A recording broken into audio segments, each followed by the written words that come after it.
Shalom, bienvenidos a la Escuela Hebraica para un estudio de las Sagradas Escrituras. En el día de hoy vamos a estudiar el capítulo 2 de Daniel. El libro de Daniel es un libro con bastantes profecías, que incluye un libro profético, aunque no está incluido en realidad entre los libros proféticos según el canon judío, pero es un libro profético, es un libro en cierto modo, algunos lo llaman apocalíptico, ¿no? Tipo de profecía apocalíptica. Entonces estamos estudiando hoy el capítulo 2 de Daniel. En el capítulo 2 se trata de una estatua, una imagen que vio el rey Nabucodonosor en un sueño. Y vamos a leer primero el capítulo 2 y después entonces compartiremos con ustedes algunas anotaciones, algunas explicaciones. Quiero comenzar por decir que el libro de Daniel fue escrito en hebreo, pero también en arameo. O sea, incluye porciones en hebreo y también incluye porciones en el idioma arameo, que es un poquitito diferente, muy parecido al hebreo, pero tiene sus diferencias. Entonces, hasta aquí, hasta el capítulo 2, versículo 4, el libro de Daniel está escrito en hebreo. ¿Ok? Hasta el capítulo 2, versículo 4. La mitad del versículo 4. Desde la mitad del versículo 4, donde dice, oh rey, que vivas para siempre, desde ahí, desde esa mitad del capítulo, versículo 4 de Daniel 2, está escrito todo en arameo. O sea, me refiero a todo el capítulo 2. Después, más tarde en el libro, vuelve a escribirse en hebreo y después otra vez se escribe en arameo, etc. Así que vamos a leer primero el capítulo rapidito y después lo analizamos. Dice así, leyendo de la versión israelita nazarena, que dice: en el segundo año del reinado de Nebuchadnezzar, que es Nabucodonosor, este tuvo un sueño y su espíritu se perturbó y se le olvidó el sueño. El rey mandó llamar a los sabios, a los encantadores, a los hechiceros y a los casditas, o sea, a los caldeos, para que le declararan sus sueños.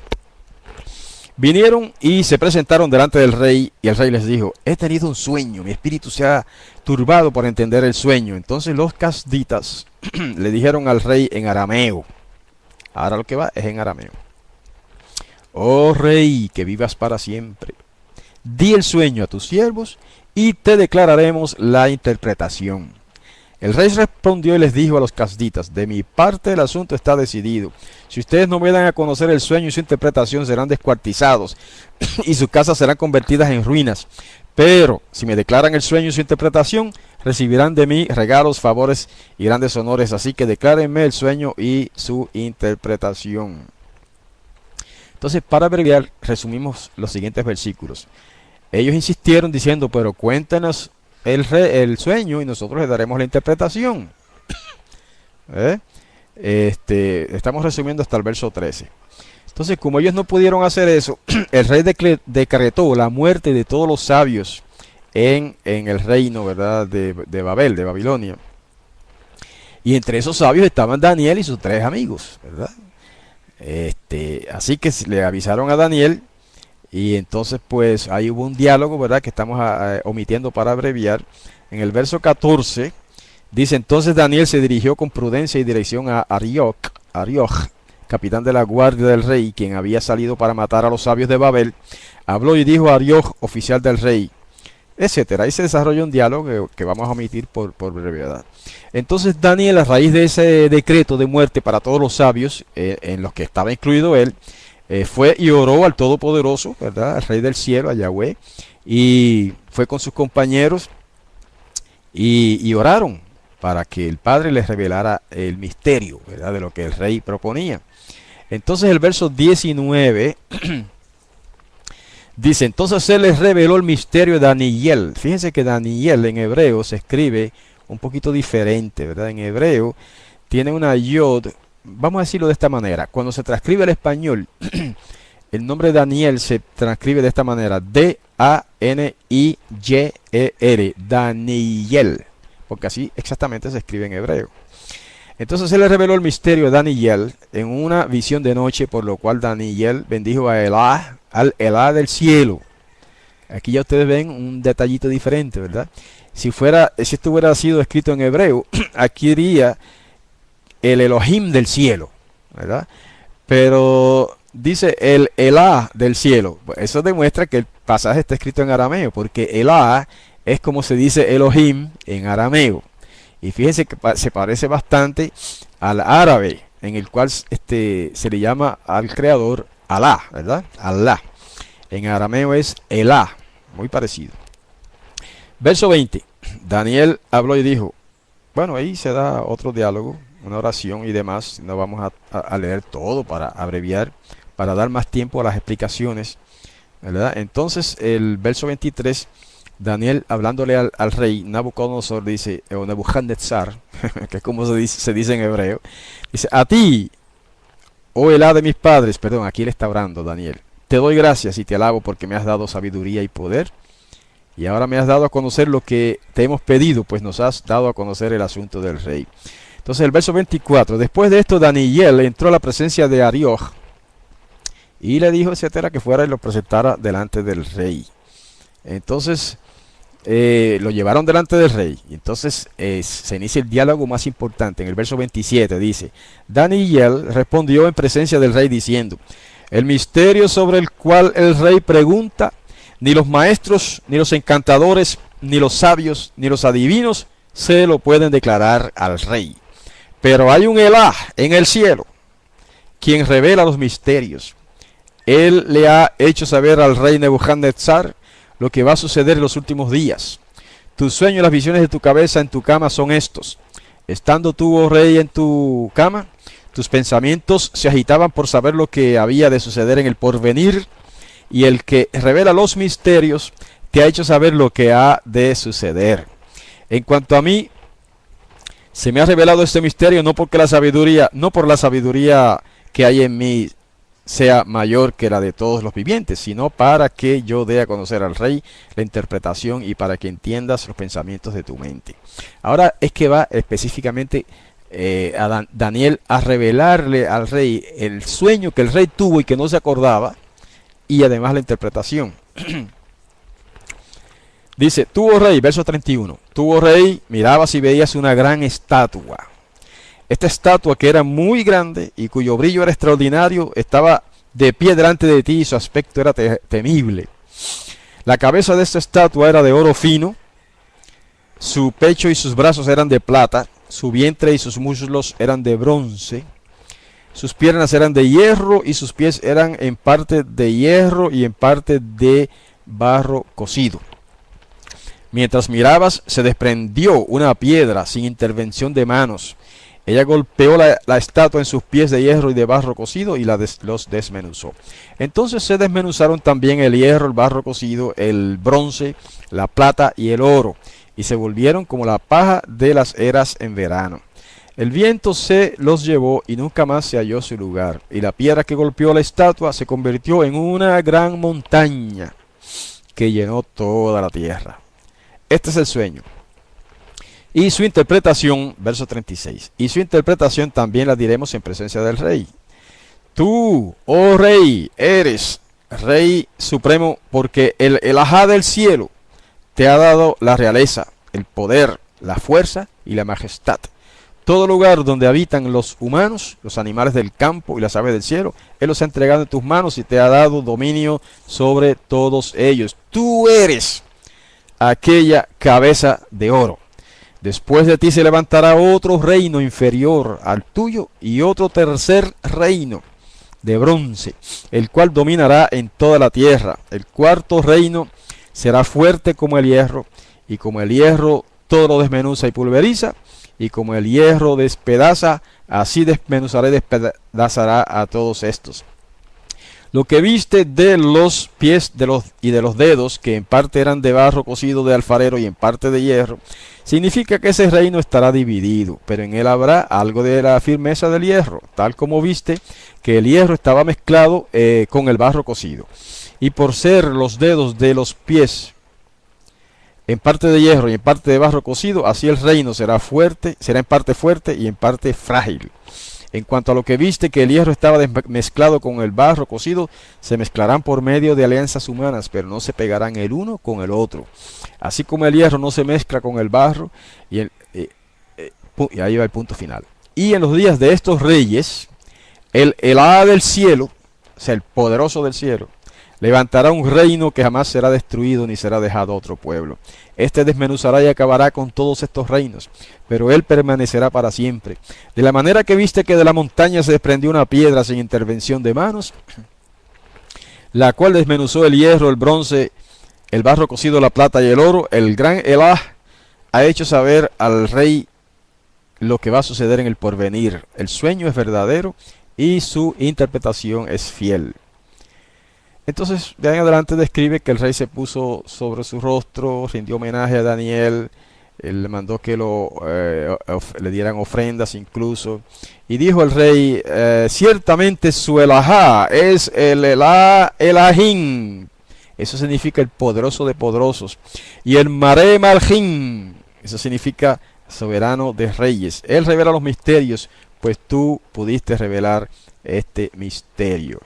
Ok, fíjense que ahí nuevamente hay una frase aramea, ¿no?, que da fe indubitable de que este escrito fue plasmado en el idioma arameo y no en hebreo. Me refiero al escrito del capítulo 2. El Ajá es el Elá Elahim. En hebreo eso se diría el Elohim, pero en arameo se dice Elá Elahim, terminando en N. Y significa el poderoso de poderosos, ¿verdad? Es un superlativo también. Se puede traducir el poderosísimo. Y luego dice que es el Mare Malhim, el que es el soberano de reyes, ¿verdad? Que en hebreo se diría Adon Adonim, y significa lo mismo. Ok, ese es el capítulo 2 de Daniel. Ahora vamos a hacer algunos comentarios que, como les ofrecí, tengo aquí unas notas que, como mi memoria no es muy buena, pues tengo que poner casi todo en notas por escrito. Además tenemos el libro de el doctor Grau, José Grau, que vamos a también a mencionar algunas de sus explicaciones. Pero vamos a comenzar diciendo que en Daniel, el capítulo 2, vemos que Yahweh es el soberano también sobre las naciones gentiles. Por eso es que se le presenta la visión o el sueño al rey Nebuchadnezzar o Nabucodonosor con esa imagen o esa estatua, ¿verdad?, compuesta de distintos metales. Fíjense que este mismo, vamos a decirlo, esta misma profecía, por decirlo de alguna manera, se le presenta después a Daniel, pero con unos símbolos muy diferentes, ¿verdad? Con los símbolos de 4 animales. Se lo vamos a considerar en un capítulo posterior de Daniel. Y significa lo mismo, pero con mucho más detalles. El estudio de hoy va a ser más sencillo, porque es más sencillo en su presentación en la Biblia.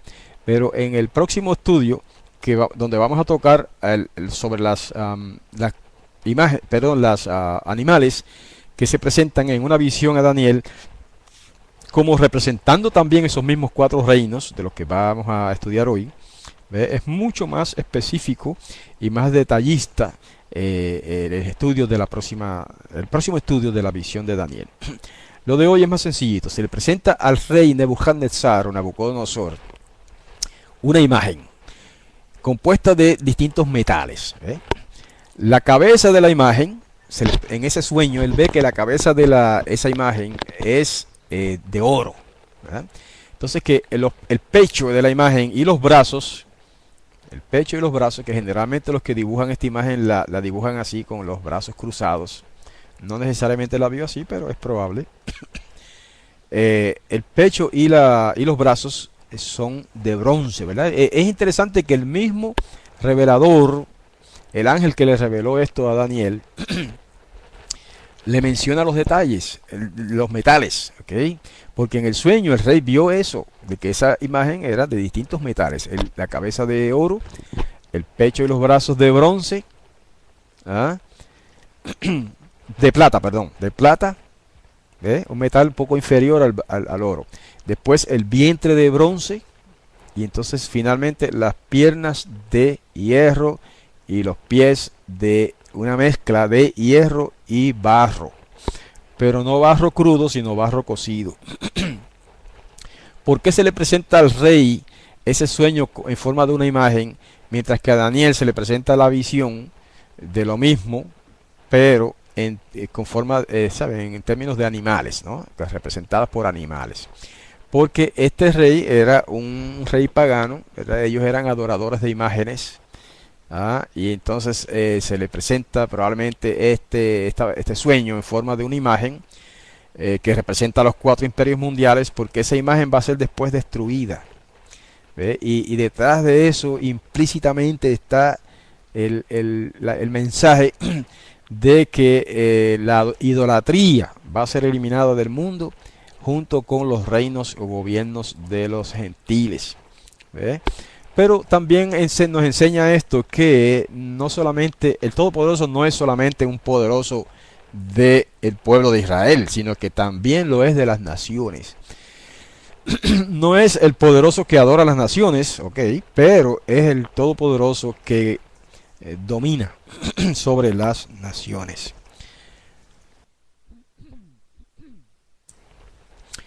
Muy bien, ya leímos el pasaje de Daniel. No vamos a repetir todos los detalles, ¿verdad?, de las lecturas, pero recuerdan que en el sueño, y ese sueño ocurrió en el año aproximadamente, según los cronólogos, en el año 601, ¿okay?, a 602 antes de la era común. Y como ya acoté, desde Daniel 2.4, mitad del verso 4, hasta Daniel 7.28, el texto fue escrito en el idioma arameo. Alright? Y por lo mismo que les estaba diciendo, debido a que esa sección de Daniel trata de los reinos gentiles. Además de que es probable que ese escrito, el original, vamos a decir, el escrito, el relato de la visión, del sueño más bien, original, estuvo escrito en arameo. Entonces cuando Daniel va a escribir su libro, pues pasa ese escrito tal como estaba originalmente, ¿verdad?, en arameo. El arameo, ustedes saben, o deberían saber, que es era el idioma en aquel tiempo de la diplomacia gentil, ¿verdad?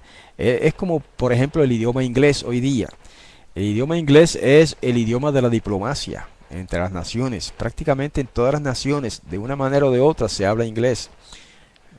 Quizá poco o mucho, pero se habla inglés. Cuando se va a tratar cosas internacionales, asuntos internacionales, el inglés es, en cierto modo, entre comillas, el idioma universal, ¿verdad? No es porque todo el mundo lo hable, pero porque se utiliza en tratados, digamos, en relaciones internacionales, ¿okay?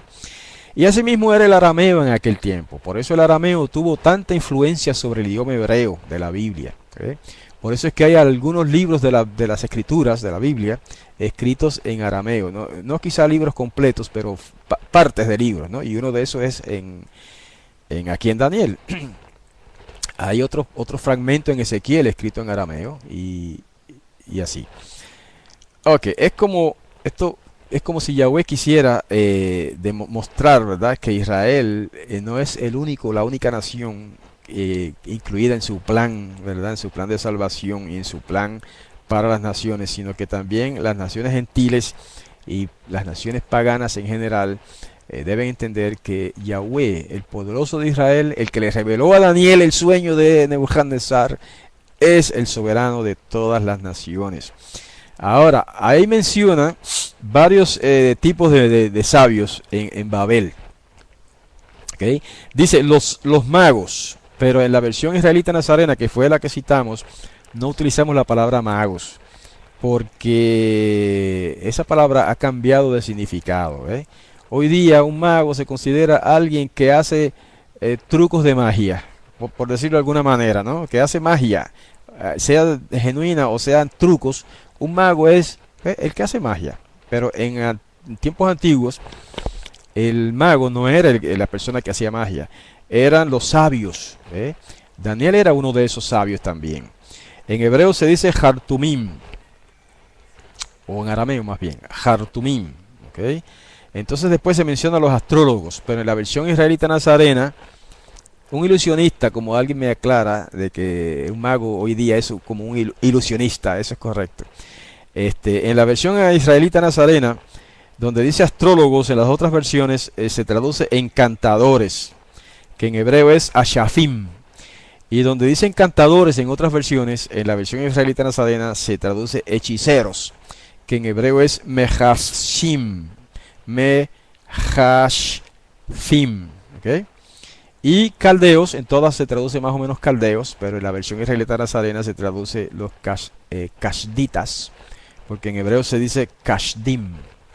En hebreo no tiene L esa palabra, tiene ese shin, ¿verdad? Kashdim.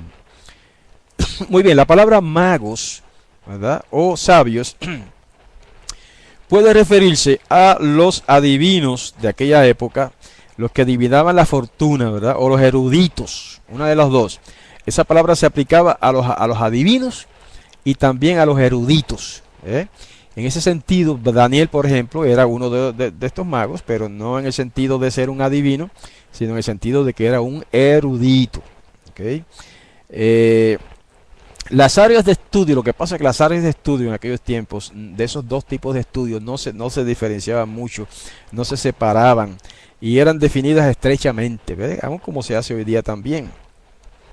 La palabra astrólogos y encantadores se refiere a un medium, una persona que hechiza, y a una persona involucrada en espiritismo. La palabra caldeo, en un sentido amplio, se usa algunas veces intercambiablemente con un habitante de Babilonia, o sea, un caldeo es un habitante de Babilonia, o kashdita, pero también se utilizaba esa palabra para personas que eran medios científicos, los científicos de esa época, se les llamaba también kashditas. Estas personas hacían los cuadros de los sueños, por eso es que Nabucodonosor convoca a toda esta gente. Estas personas, semejante a los astrólogos de hoy día, hacían unos cuadros especiales de los sueños y entonces seguían una reglamentación empírica que conducía a la persona a la interpretación del sueño, basado generalmente en la vida de otra persona anterior que había tenido ese mismo sueño, ¿eh? Entonces, ellos tienen una tabla de sueños y de acuerdo al si el sueño de usted se parecía al sueño que tuvo otra persona en el pasado y a aquella persona le sucedió tal y tal cosa, pues entonces probablemente a usted le va a suceder tal y tal cosa, ¿eh? Ese era el sistema que utilizaba más o menos en aquellos tiempos. Ahora, todas esas prácticas están prohibidas en la Torá. Por lo tanto, Daniel no utilizó esas prácticas, ¿eh? Daniel simplemente fue y oró al Rey del Cielo y le pidió la interpretación. Entonces, de Daniel 2:14 al 30, es donde se describe que Daniel recibe la sabiduría de Elahá, ¿verdad? Elahá es el título arameo equivalente al hebreo Elohim, ¿verdad? Y lo que nos indica, como ya dije, que este escrito está en arameo. ¿Por qué los caldeos no podían interpretar el sueño del rey? Sencillo, porque los caldeos no tenían ninguna sabiduría divina, ¿verdad? Los cuadros de esos que le mencioné, de los caldeos, trataban solamente con sueños de personas anteriores, ¿verdad? Y trataban de adivinar. Algunos intérpretes dicen que en realidad Nebuchadnezzar o Nabucodonosor no se olvidó del sueño en realidad, sino que quiso probar a sus sabios y les dijo que se le había olvidado el sueño, ¿ve? Y quería que ellos le dijeran cuál fue el sueño y también la interpretación. Pero claro, esta es una hipótesis, ¿verdad? Esta es una interpretación porque la Biblia dice que él se le olvidó el sueño. Y es probable que sea cierto que sí que se le olvidó el sueño. Ahora, Daniel puso su vida en riesgo, ¿verdad? Porque Daniel le ofrece al rey revelarle el sueño, ¿eh? Y no se lo reveló enseguida, sino que pidió un tiempo y fue y oró con sus amigos, ¿verdad? Otros judíos también. Daniel tuvo la confianza de que Yahweh le habría de mostrar dos cosas. Primero, qué fue lo que soñó el rey, y luego también qué significa eso, ¿eh? Entonces, así que Daniel dio ahí un paso de fe, un paso de fe y confió en el Todopoderoso, aunque en eso estaba arriesgando su vida, porque si Daniel decía algo que no era correcto, el rey Nabucodonosor lo iba a mandar a matar. Así que por eso se pusieron en oración. Eso es un principio de supervivencia, hermanos. Cuando hay algo crucial, cuando hay una decisión crucial o un problema bien grave, entonces hay que acudir en oración al Rey del Cielo, al Todopoderoso. ¿Okay? Vamos a ver. Ahí menciona los postreros días en el verso 28, ¿verdad? ¿Okay? Ahora, ¿qué significa los postreros días? Ahí hay varias interpretaciones. Algunas personas interpretan que los postreros días se refiere al tiempo del fin, a lo que todavía está en el futuro para nosotros hoy día. Otras personas interpretan, con cierta razón, de que esa frase, los postreros días, ¿verdad?, no necesariamente tiene que ver con los días finales de la historia que todavía están en el futuro, sino que puede implicar los tiempos del fin en este caso, de esa visión en particular, de esas naciones en particular. ¿Ok? Y en ese sentido se entiende que el fin comenzó en el tiempo de Yahshua el Mesías, cuando aparece el Mesías por primera vez. Pero me estoy adelantando un poco en eso. Bueno, el periodo de los postreros días, como acabo de decir, y yo me tiendo a estar de acuerdo con esa interpretación, que comienza en los tiempos, en ese tiempo, en el siglo I. ¿Por qué decimos eso? Si usted busca Hebreos capítulo 1, ¿verdad?, y algunos otros pasajes nos dan a entender eso. Porque Pablo dice en Hebreos 1, ¿verdad? Dice, ¿se acuerdan? En los tiempos antiguos, dice allí, el Todopoderoso le habló a nuestros padres a través de los profetas. Pero en estos postreros días, dice Pablo, nos ha hablado por medio de su Hijo. Estoy un poco parafraseando el versículo, no lo estoy leyendo. Pero sí, ahí menciona los postreros días. Y hay otro pasaje que se utiliza esa frase también en el Nuevo Testamento. Y sin embargo se refiere al siglo I, al tiempo aquel donde estaba viviendo Pablo y Pedro y todos los apóstoles. Y entonces sí tiene sentido pensar que esta frase, los postreros días, se aplica a ese periodo desde el siglo I hasta el fin de los tiempos, sea cuando sea. Ya ha pasado más de 2000 años, ¿verdad?, de eso. Pero para Yahweh el tiempo no existe. Para Yahweh un día, 1000 años son como un día. Así que no hay que tener mucha prisa, ¿verdad? Algún día se va a cumplir todo esto, pero bueno, vamos a ir por partes.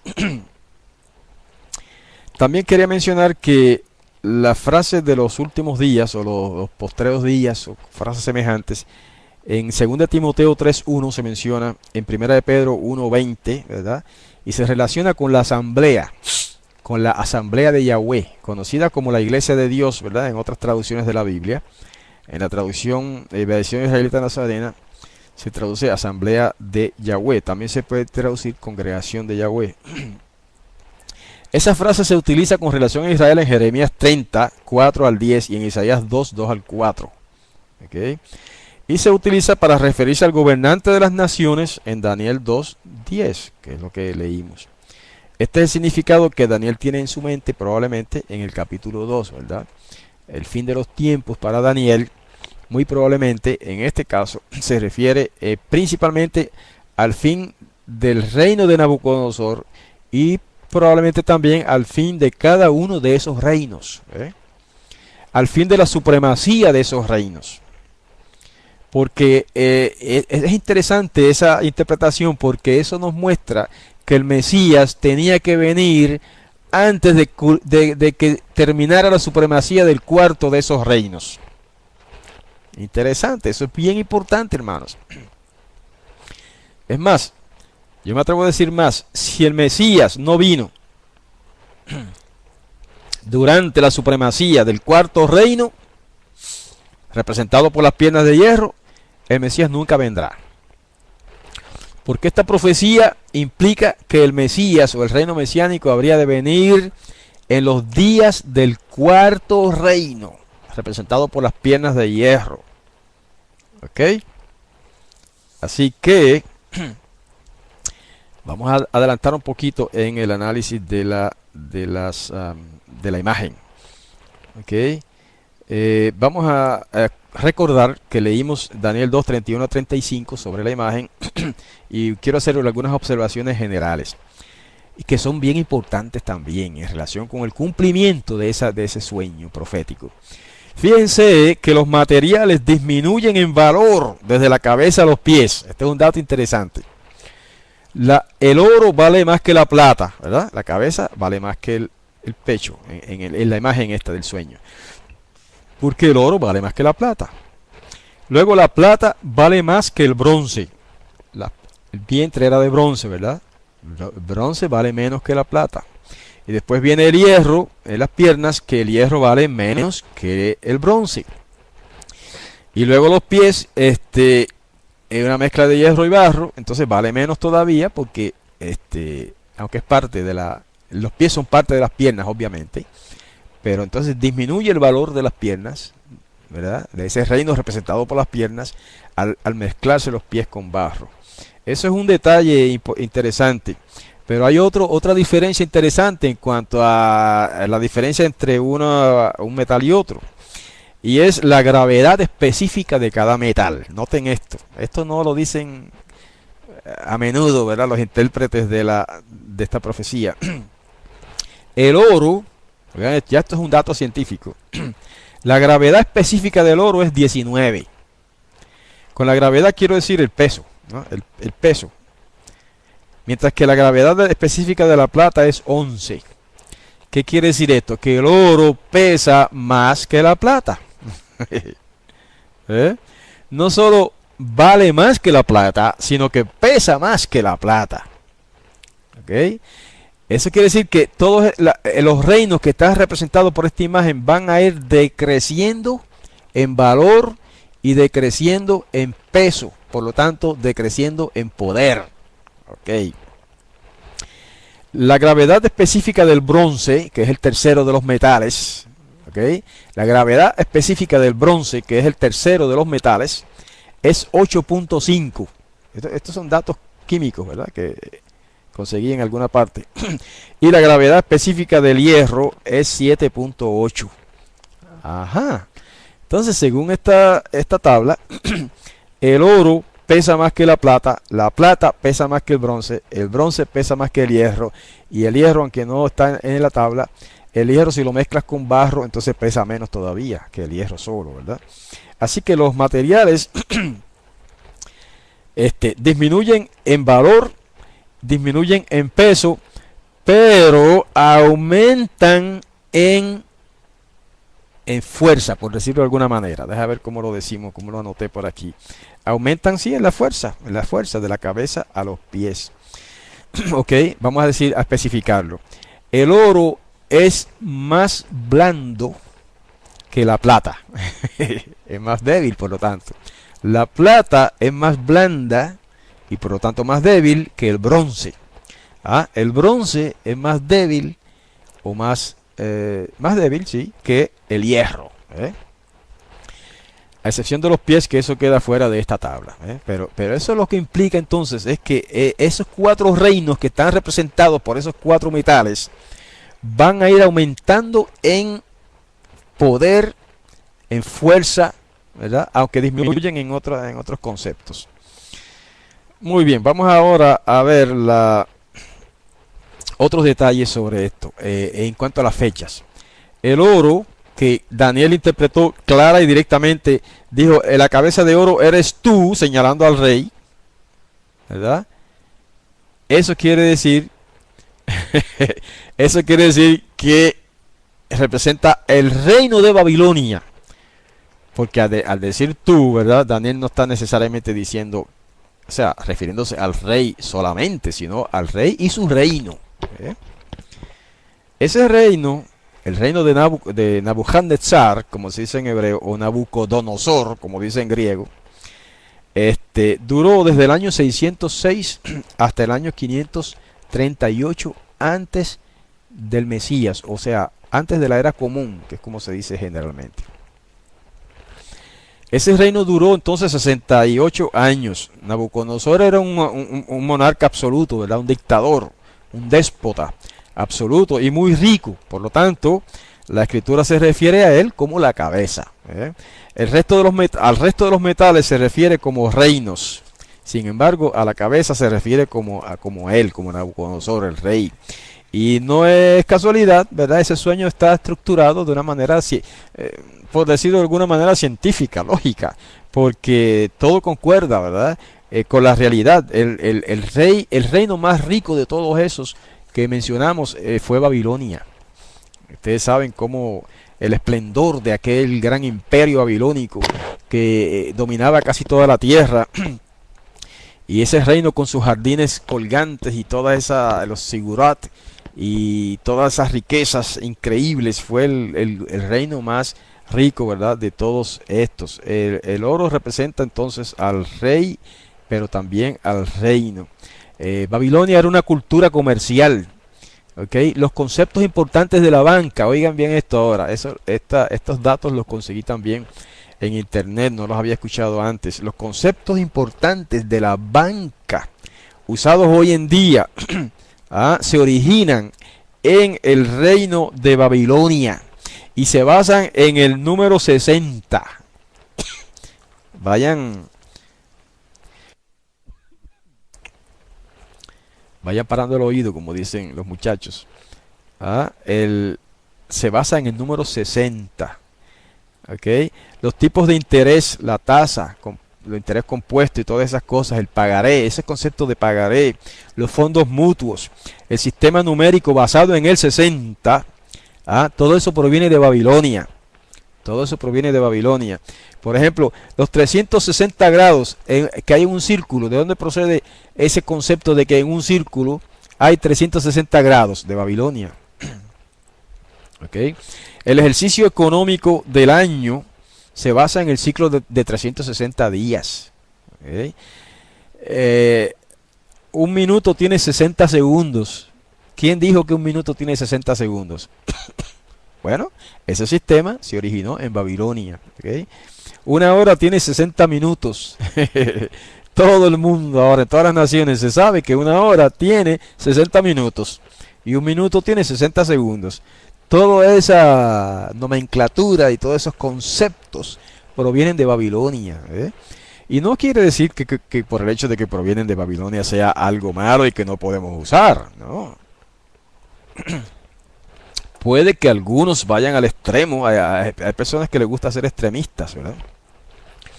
Incluso puede que algunos vayan al extremo ahora de salir diciendo que no podemos decir que la hora tiene 60 minutos porque eso es Babilonia. No,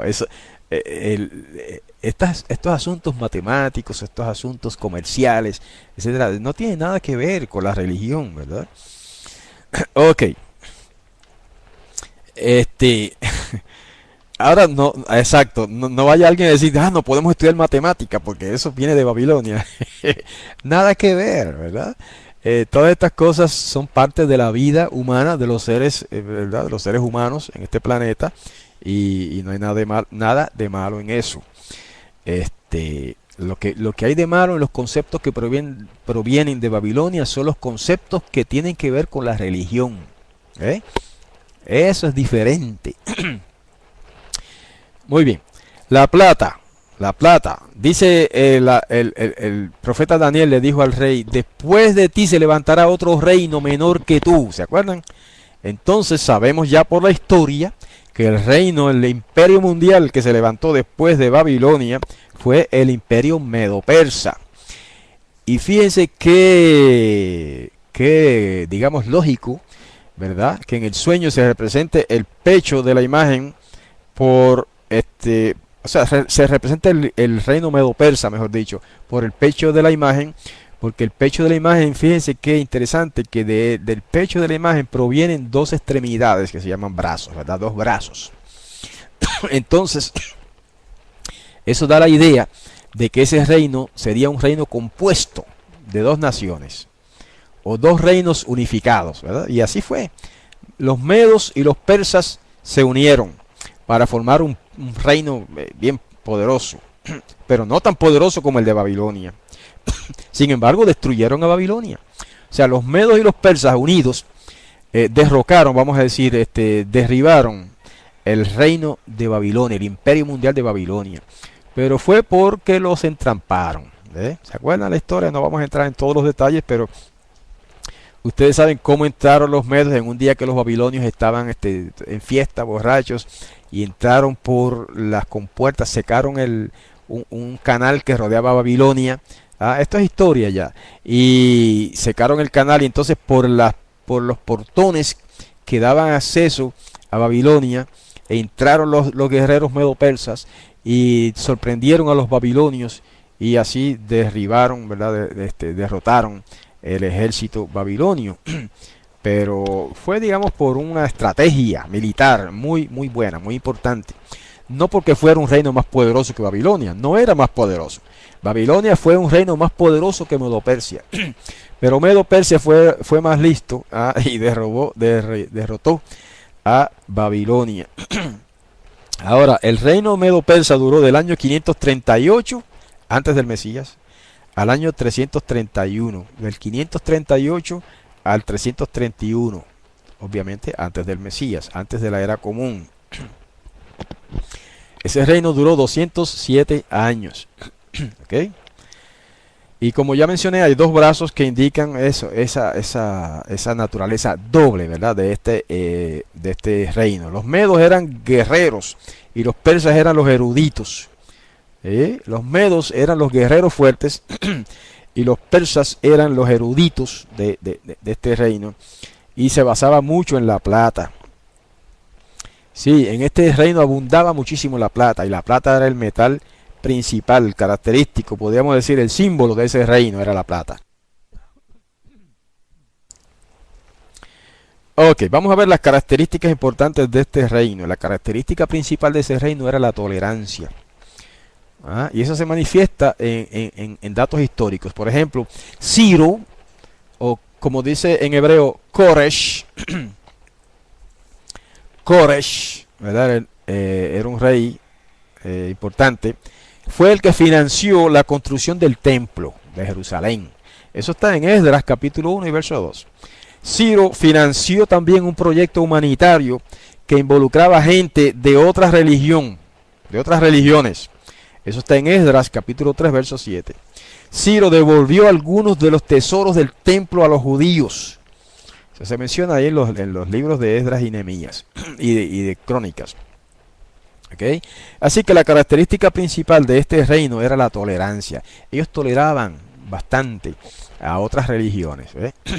Mientras que Nabucodonosor le quitó a Babilonia, le quitó a Israel, a Jerusalén, sus mejores tesoros, ¿verdad? El templo, destruyó el templo y les robó los tesoros del templo, todo el oro del templo se los llevó, etcétera, etcétera. Ahora viene Ciro, después de Nabucodonosor, en el segundo reino después de Babilonia. Ciro le devuelve a Israel al menos algunos de esos tesoros, si no todos, le devolvió muchos de esos tesoros. ¿Okay? Ahora, ese es el reino medo-persa. Después de ese, dice la visión, o el sueño más bien, que vendría otro reino todavía menor, ¿verdad? Que el segundo. Un tercer reino, que sabemos por la historia, que el tercer reino después de Babilonia y después de Medo-Persia, vino el reino de Grecia, que estaba representado por el bronce, ¿verdad? Bronce. ¿Ok? Sí, Yaván. Grecia en hebreo se dice Yaván. El reino de Yaván, o de Grecia, duró del 330 al 63 antes del Mesías. ¿Ok? Los soldados de Grecia, estamos dando algunos datos históricos, ¿verdad? Para ir comprendiendo un poco mejor el cumplimiento de esa visión, de ese sueño más bien. Cómo se va cumpliendo en los distintos imperios mundiales que surgieron en este mundo, ¿verdad? Comenzando con Babilonia, después Medo-Persia y después Grecia, que es donde estamos ahora. Los soldados de Grecia llevaban escudos de bronce. Mira qué curioso. Grecia, que es el tercer imperio después de Babilonia, está representado en el sueño de Nabucodonosor por el vientre de bronce de la imagen. ¿Ah? ¿Y por qué se representa por el bronce? El Todopoderoso sabe todas las cosas. El Omnisciente sabe todas las cosas. Y él sabía que eso iba a ser así, que ese tercer reino se iba a caracterizar por el uso amplio del bronce para muchas cosas, ¿verdad? Incluso los escudos de los griegos estaban hechos de bronce. Los que han visto esa una de estas películas modernas que se han presentado en la televisión sobre, ni recuerdo el título ahora, pero hay una película ahí que representa una de las guerras del reino de Grecia, ¿verdad? Y el reino de Medo-Persia, o sea, la guerra de Persia, Medo-Persa más bien, contra Grecia, o de Grecia contra Medo-Persia. Se ilustran esas películas de una manera interesante. Y eso es uno de los detalles que noté en la película, yo la vi, que los escudos de Grecia estaban hechos de bronce, ¿ok? Y tenían armas de bronce, las espadas, las puntas de lanza, las puntas de flecha, ¿ah? Todo eso estaba hecho de bronce, no eran ni de hierro, ni de cobre, ni de, ¿cómo se llama? Ni de plata, pero eran hechas de bronce, porque eran muy fuertes y a la vez brillantes, ¿ok? Alejandro Magno llegó a ser el gran líder de este movimiento y de este imperio mundial. Pero este personaje, Alejandro Magno, va a relucir más en el próximo estudio, cuando estudiemos lo de las cuatro bestias que representan Daniel 7 y 8, que representan estos mismos imperios. Vamos a notar otros datos más interesantes incluso que estos. Pero aquí vamos a notar lo siguiente: la característica más importante de este reino de Grecia era el humanismo. ¿Ah? Estas personas asignaban un alto valor al razonamiento humano en la ciencia y la filosofía. Y eso, hermanos, ha permeado la filosofía del mundo entero. El gobierno humano por la democracia, ¿ah? Los Juegos Olímpicos, todo eso lo heredamos de los griegos. ¿Ah?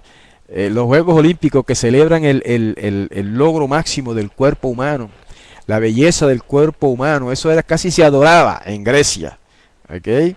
Y los griegos tenían un sistema de batalla increíble. Oigan bien esto que vamos a decir ahora. Los griegos se caracterizaban en la batalla por una estrategia de batalla que se llama la falange griega. Aquellos ejércitos griegos eran temidos por todas las naciones, porque donde entraba un ejército de esos de Grecia, eso era para destruir y acabar con todos los soldados del ejército opuesto, ¿verdad? La falange griega, ¿en qué consistía? Bueno, la falange griega consistía en lo siguiente: había una fila de soldados al frente, cada cual con una lanza normal, ¿verdad? Una lanza así que apuntaba hacia el frente. Entonces, detrás de esa fila de soldados venía otra fila de soldados proyectando sus lanzas hacia el frente, por encima de los soldados que estaban al frente, unas lanzas más largas, ¿ok? Por encima de esa segunda fila había otra fila de soldados con lanzas más largas todavía, de modo que cuando ese ejército se ponía en fila, en atención, lo que usted veía ahí era prácticamente una pared, una muralla de lanzas, de puntas de lanza. ¿Ah? Increíble, eso se llama la falange griega. Y cuando ese ejército, con esa muralla inmensa de miles y miles y miles de soldados, con sus lanzas apuntando hacia el frente, formando casi prácticamente una muralla de puntas de lanza, cuando ese ejército arremetía contra el ejército enemigo, eso era una carnicería brutal. Eso era para destruir y asesinar a todos los soldados del ejército opuesto, ¿verdad? Ahora, ¿cómo fue que ese ejército tan poderoso fue destruido, derrotado por el ejército de Roma más tarde? Bueno, eso viene más tarde. Pero el ejército de Grecia fue un ejército inmensamente poderoso, ¿okay? el ejército de Grecia no solamente tenía fama mundial, sino que eh, llegó a dominar una porción quizás más grande todavía que del mundo de lo que dominaba el imperio babilonio, ¿verdad? Fue un imperio poderosísimo. Alejandro Magno es el personaje principal en la historia de ese reino y lo vamos a considerar en los próximos estudios. Ahora, ese ejército casi indestructible, casi inderrotable, por decirlo de alguna manera, fue derrotado por el ejército de Roma. Entonces, decía la profecía, según la visión o el sueño del rey, que después de ese tercer reino se levantaría un cuarto reino duro como el hierro, ¿verdad? Porque estaba representado por las piernas de hierro de la imagen que soñó el rey Nabucodonosor. Entonces, viene Roma después de que Grecia estuvo dominando el mundo entero por ese número de años. Ahora viene Roma y derrota al imperio griego, ¿verdad? Y empieza el reinado de Roma desde el año 63 antes del Mesías hasta el año 476 después del Mesías, ¿ve? Y esas fechas son bien importantes, hermanos, porque dice la profecía de Daniel en interpretación del sueño del rey Nabucodonosor, que en los días de estos reyes el Todopoderoso levantaría un reino, ¿verdad? Que no sería dejado a otro reino, etcétera. Por lo tanto, el Mesías tenía que venir a establecer su reino ahí, durante el apogeo del imperio romano, que es el cuarto de los imperios. Y el imperio romano se inició en el año 63, antes del Mesías, y el imperio romano no fue destruido por otro reino, no fue derrotado por otro reino, no fue sustituido por otro reino, pero el imperio romano fue disipado, casi desapareció, se disipó, perdió su poder en el año 476. Por lo tanto, el Mesías, si habría de venir, tenía que venir en esa fecha. No quiero decir en esa fecha. Quiero decir que el Mesías tenía que venir durante el apogeo del Imperio Romano, que duró desde el 63 antes del Mesías hasta el 476. Y así fue. Yahshua, el Mesías, nació durante el apogeo del reino del Imperio Romano, en el año aproximadamente 4, algunos dicen 4, otros dicen 5, otros dicen 2, ¿verdad? Dependiendo de la cronología que se utilice. El Mesías, Yahshua, nació aproximadamente en el año, entre los años 2 al 5, antes de la era común, y ahí se cumplió específicamente esa parte de la visión de que en los días de estos reyes, el poderoso del cielo levantaría un reino. Y ese reino, ¿qué pasó? Surgió. Al venir Yahshua, el Mesías, a esta tierra, al nacer aquí como el rey de Israel, ahí se inició el reino mesiánico, hermanos. Lo que pasa es que ese reino fue después quitado de ellos, quitado de Israel y llevado al cielo, para ser devuelto a la tierra otra vez cuando regrese el Mesías. Pero me estoy adelantando un poquito, ¿verdad? El reino de Roma fue el más fuerte de todos. Fue un reino inmisericordia. Las leyes romanas eran inmisericordia. Fue un reino férreo, como el fierro del que estaba formado las piernas de la imagen. Y fíjense que las piernas en la imagen, como en cualquier ser humano, tienen, obviamente son dos, ¿verdad? Entonces eso también tiene un significado profético, porque el reino romano se dividió, el imperio romano se dividió en dos también, un imperio al este y otro imperio al oeste. Roma se dividió, por eso fue que se disipó ese reino, ¿verdad? No fue derrotado por otro, pero se disipó. Y empezó la disipación al dividirse en dos. ¿Okay? El imperio al este y el imperio al oeste. Esta división ocurrió en el 395 después del Mesías, ¿verdad? Este reino de Roma, aunque nunca fue conquistado por otro, se desvaneció gradualmente. Se desvaneció obviamente en términos políticos, ¿verdad? No estamos hablando de que la gente desapareció, sino que el poder político de ese reino se desvaneció paulatinamente. Y el imperio occidental, acuérdense que se dividió en dos: imperio romano occidental e imperio romano oriental. El imperio romano occidental terminó políticamente en el 476 de la era común. Estamos simplemente dándoles datos históricos, hermanos. Todo esto está escrito en la historia. Y el imperio romano oriental terminó políticamente en el año 1453 después del Mesías. O sea que antes de esa fecha tenía que nacer el Mesías. Nuestros hermanos judíos tradicionales están esperando al Mesías todavía, ¿verdad? Y no se dan cuenta que si apareciera otro Mesías que no sea Yeshua, ahora sería un falso Mesías. Porque el Mesías tenía que nacer, el reino tenía que iniciarse dentro de ese periodo. Entre el año 63 antes de la era común y el año 476 después de la era común. ¿Ve? Y eso lo cumplió Yeshua el Mesías. Y ya no cualifica, basado en esta profecía, en esta visión, ningún otro personaje cualifica para ser el Mesías, para levantar el reino de Yahweh. Porque según esta visión, ese reino tenía que levantarse en el apogeo de esos reyes, ¿verdad? Y no se cumplió en el apogeo de Babilonia, no se cumplió en el apogeo del imperio medo-persa, no se cumplió, o sea, no nació el Mesías en el apogeo del imperio griego. Entonces tenía que cumplirse, solamente quedaba el imperio romano. Después de los pies para abajo, de la imagen, de las piernas de la imagen para abajo, no hay nada más. Por lo tanto, el Mesías y el reino tenía que nacer durante el cuarto imperio mundial. Y el cuarto imperio mundial fue Roma.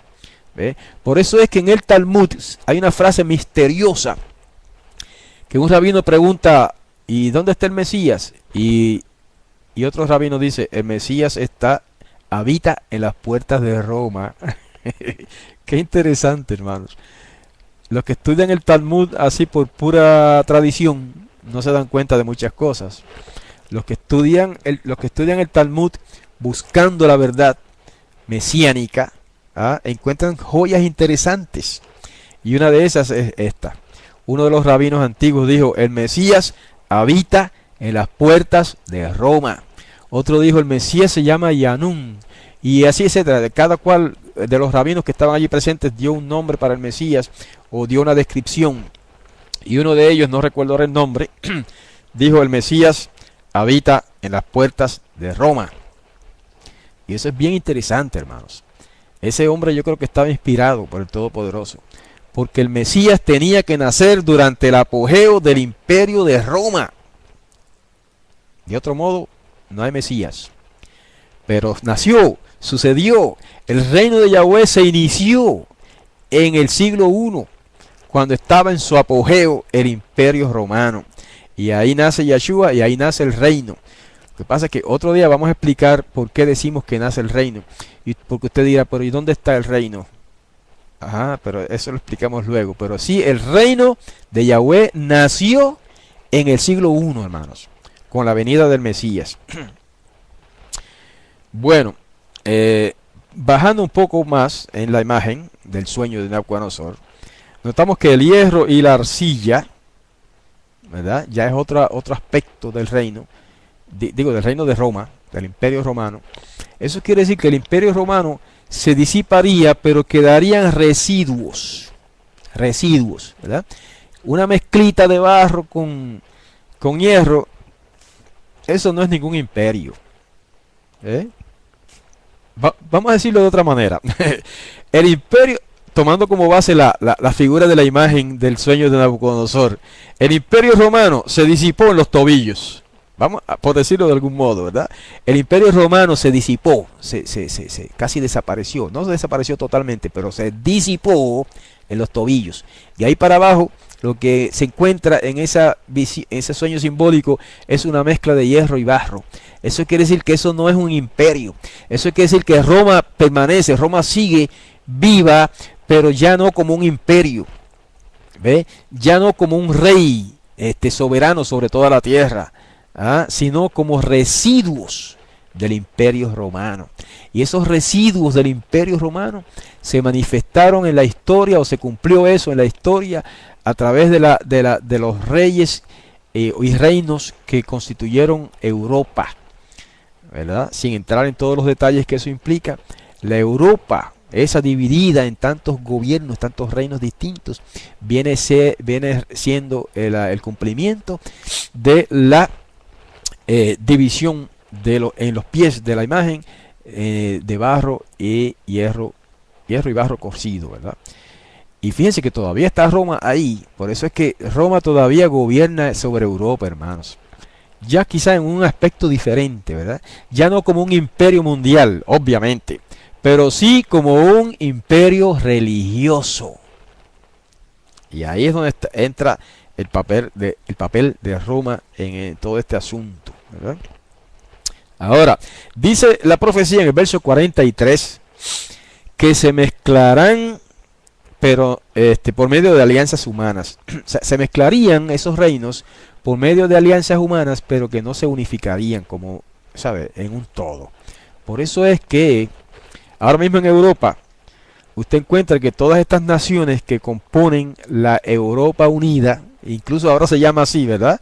United Europe, Europa Unida, está compuesta de pequeños reinos, de gobiernos autónomos, pero que se unen por medio de un tratado, por medio de una alianza, que se llama ahora la Europa Unida, ¿verdad? Europa Unida es el cumplimiento del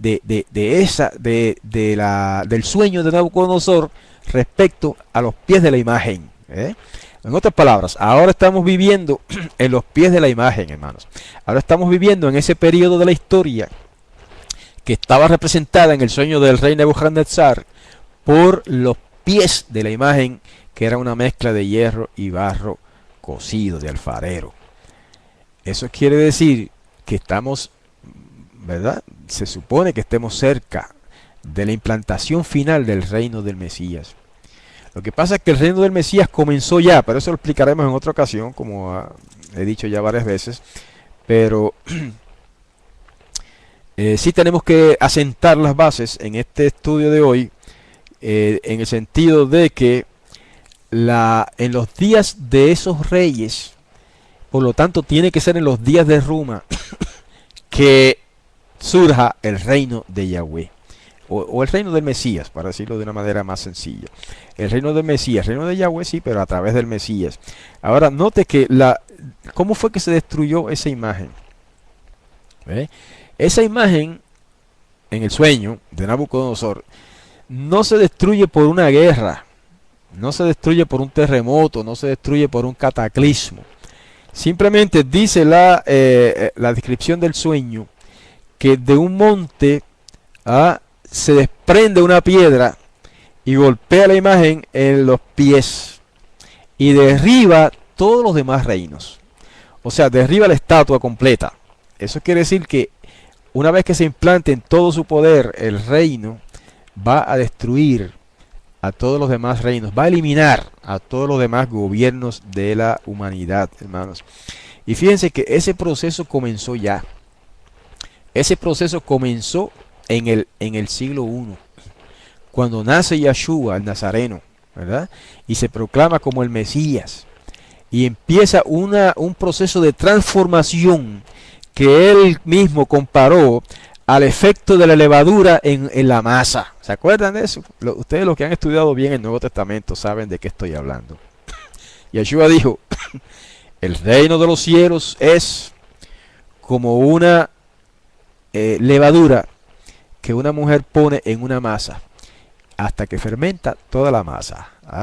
¿De qué está hablando ahí? Está hablando de un proceso de fermentación, de leudación, si se puede decir, y eso representa el reino del Mesías. El reino de Yeshua, del Mesías, comenzó en el siglo I representado por una pequeñita porción de levadura que va fermentando toda la masa hasta que fermenta toda la masa. Y fíjense que algo parecido se dice de la piedra que cae que dice que baja de un de un monte, dice que fue cortada de un monte una piedra que baja y cae y destruye la imagen. Pero entonces dice de la piedra algo interesante, dice que esa piedra entonces creció hasta que llenó toda la tierra. Quiere decir, hermanos, que la implantación de ese reino mesiánico no es un proceso de un día, ni siquiera es un proceso de un año. La implantación de ese gobierno mesiánico es un proceso de muchos años. ¿Ve? Y Yeshua lo dio a entender también por su parábola de la levadura en la masa. Y esa levadura que implantó Yeshua en la masa de las naciones ha estado creciendo, ha estado fermentando toda la masa. Y por eso es que usted y yo estamos hoy día aquí estudiando las Escrituras y esperando la manifestación gloriosa del reino de Yahweh a través del Mesías. Porque ese reino se ha venido implantando en los corazones de la humanidad desde el siglo I en adelante hasta el día de hoy. Esa es la primera etapa simplemente del reino. La primera etapa es algo quizás que casi ni se nota, ¿verdad? Porque es un proceso espiritual. El reino del Mesías se ha implantado en este mundo, pero en su fase espiritual. ¿Ok? Y ha estado creciendo y seguirá creciendo. Hasta que cuando llegue el día en que el Mesías vuelva a la tierra, se cumple entonces la fase final, o comienza a cumplirse la fase final, que incluso incluye 1000 años más. Porque ustedes saben, los que han estudiado conmigo ya o con cualquier otro maestro el tema del reino, saben que el reino cuando venga el Mesías va a ser así también, un proceso de expansión, de modo que una vez que el Mesías se siente en su trono de gloria en Jerusalén, empezará a implantar su gobierno paulatinamente en toda la tierra hasta que finalmente llena toda la tierra. Qué lindo cómo se cumple al pie de la letra el simbolismo de la imagen que vio Nabucodonosor en su sueño y que Daniel le explicó, ¿verdad? Con poco detalle. Todo eso se cumplirá al pie de la letra, pero de una manera muy amplia, ¿verdad? De una manera muy amplia. Quizás los mismos profetas que estudiaron y escribieron estas cosas, Daniel mismo no entendió todo esto. Quizás los mismos apóstoles que recibieron enseñanzas adicionales de Yeshua no entendieron todas estas cosas. Y hoy día que nos acercamos más al tiempo del fin, estamos entendiendo un poquito más acerca de todos estos asuntos del reino. Y cuando venga Yeshua, el Mesías, por segunda vez, el Mashiach ben David, entonces entenderemos todas las cosas y entonces se comenzará a cumplir la fase final del reino mesiánico, que es el reino milenial, que es ahí cuando dice que la piedra llenó toda la tierra, eso se va a cumplir durante el milenio. Hasta ahora lo que podemos hacer es escarbar la superficie de todas estas cosas, de estas profecías, ¿verdad? Algunos dicen, pero han pasado tantos años, ya van 2000 años de que nació Yeshua, un poquito más de 2000 años, y no ha venido el reino. ¿Qué pasa? Bueno, hermanos, no hay que desesperar, porque como decíamos al principio, para Yahweh, para el Todopoderoso, 1000 años son como un día. Así que han pasado 2000 años, pues para él han pasado 2 días. Incluso todavía eso es un lenguaje humano. Todavía decir que 1000 años para Yahweh es como un día. Todavía eso es lenguaje humano, que no necesariamente concuerda con la realidad. Porque la realidad es que para Yahweh el tiempo no existe. ¿Ok? El tiempo existe para nosotros que vivimos aquí en un mundo material, ¿verdad? Pero para aquellos que viven en el mundo espiritual, en el mundo de los espíritus, el tiempo no existe. El tiempo es toda una sola cosa. Es como si pudiéramos decir en lenguaje humano, todos los millones de años de los que se compone el tiempo para nosotros los seres humanos, para Yahweh es como si fuera un segundo, un minuto, un año, un día. ¿eh? Él no tiene esas divisiones de tiempo que nosotros tenemos. ¿Ok? Así que no hay que desesperar, hay que confiar. Todo esto se va a cumplir, hermanos. Quizás quedan algunos detalles respecto a la profecía, a la visión de Daniel 2, pero bueno, no vamos a ampliar más. No quiero que se me cansen mucho. Lo que voy a hacer es ponerles en la página asambleadeyahweh.com, no, .tk, perdón, asambleadeyahweh.tk. Vamos a poner el bosquejo que utilicé para este comentario. El bosquejo solamente, ¿verdad? Y además queda grabado aquí todo el estudio, y además estará grabado el audio también en la página asambleadeyahweh.com para los que quieran repasarlo o compartirlo con otras personas. Además de eso, traten de conseguir el libro que les recomendé, Las profecías de Daniel, del doctor Grau, ¿verdad? José Grau. Vamos a ponerlo aquí otra vez en la pantalla para que lo vean todos. Fíjense la carpeta, Las profecías de Daniel. Entonces, hoy no hice mucha referencia a este libro. Hice sí alguna referencia, pero ni siquiera leímos nada del libro al aire. Pero en el próximo estudio sí vamos a hacer más referencia a este libro, porque la interpretación de las cuatro bestias en Daniel 7, que representan los cuatro imperios mundiales también, pero desde otra perspectiva, vamos a tocar mucho más sobre las explicaciones de este libro, que son muy buenas, excelentísimas, especialmente en lo tocante al cumplimiento de los 2300 días, de las 70 semanas y todos esos asuntos que empezando con Daniel 7, 8 y 9, en todos esos tres capítulos, ahí sí que tenemos que abundar un poco más en detalle. Es más complejo el tema, es más complicado también, y les invito a que nos sintonicen nuevamente el próximo Shabbat, próximo sábado. Vamos a entrar al estudio de Daniel 7. Probablemente pasemos al 8 de una vez. Daniel 7, 8 y 9 tenemos que estudiarlos como un todo, esos tres capítulos, ¿ok? Pero puede que nos coja más de una sesión, quizá una, dos o quizá tres sesiones en analizar esos tres capítulos, porque son sumamente importantes y hay mucho detalle y bastante complejos, por cierto. Pero no son imposibles de entender. Así que los invito entonces el próximo sábado a comunicarse con nosotros aquí en este mismo medio, ¿verdad? Por medio de Ustream, y que puedan presenciar en vivo el estudio. Así que con esto damos por terminado el tema de hoy. Con esto llegamos al final de nuestro tema de hoy. Y les invitamos a escribirnos, los hermanos o amigos que nos visitan, que quieran comunicarse con nosotros. Pueden escribirnos por internet a hebraica@gmail.com, o por correo regular pueden escribirnos a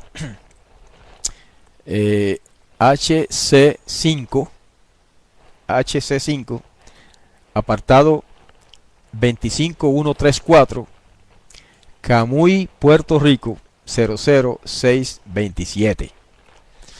Hasta entonces, hasta la próxima semana. Les deseamos las bendiciones del Todopoderoso a todos los presentes, en el nombre de Yahshua, nuestro Mesías y Salvador.